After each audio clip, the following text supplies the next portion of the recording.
All right, I'm going to show you how to do the serial dilution process for an antibody titer.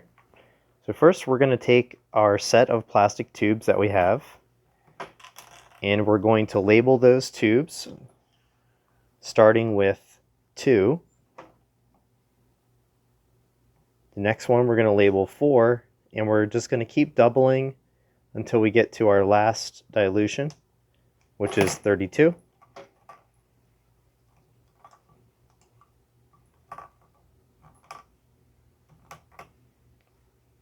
Next, we are going to take our 500 microliter pipette, and we are going to pipette 500 microliters of saline into each plastic tube.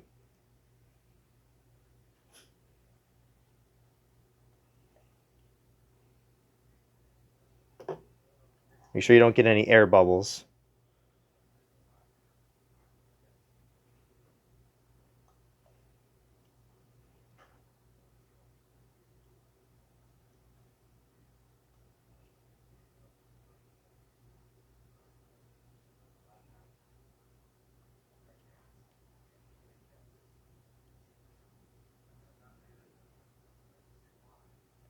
Okay, after we have pipetted our 500 microliters of saline, then we are going to pipette our patient plasma into our tube number 2, and we are going to do 500 microliters again.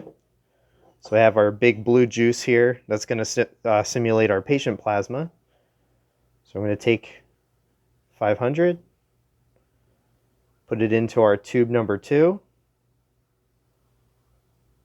and then I'm going to change the tip. The reason why is because we want to prevent any carryover, because there's still some solution on the pipette tip itself. So we're going to change the tip first so that we don't contaminate it even more and cause it to have a falsely high dilution factor. So I'm going to change the tip.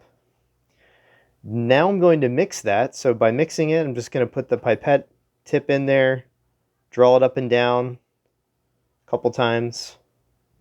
Just keep it consistent when you're doing it. So I mix about 5 times. And then we're going to take the same tip,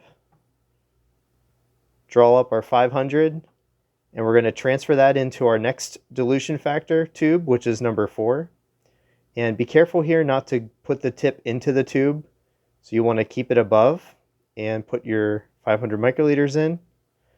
Now we're going to change the tip again. I don't know how to eject these tips, so I'm just throwing them everywhere. And we're going to mix it. 1, 2, 3, 4, 5. We can use the same tip to transfer 500 microliters of number 4 into our next tube, which is number 8. And we're going to keep repeating that process all the way till the end. Do this real quick.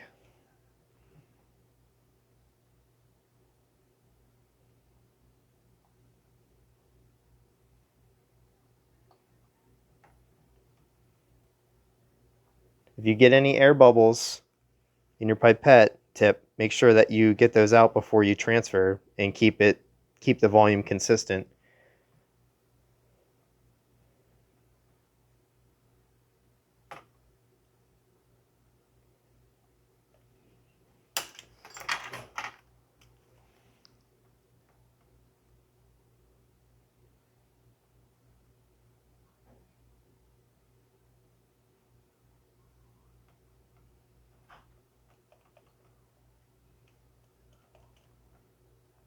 There's some stubborn saline that doesn't want to come out of there.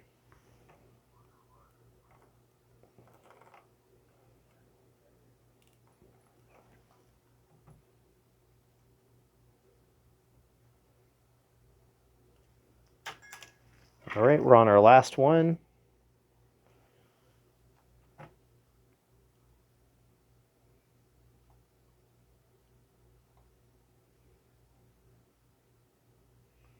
Now this time, we're on our last dilution factor, but we still have to remove 500 microliters from our tube, you can see the difference there with the 16 and the 32, that we have to take that 500 microliters out of the number 32 tube so that we don't actually dilute it even more.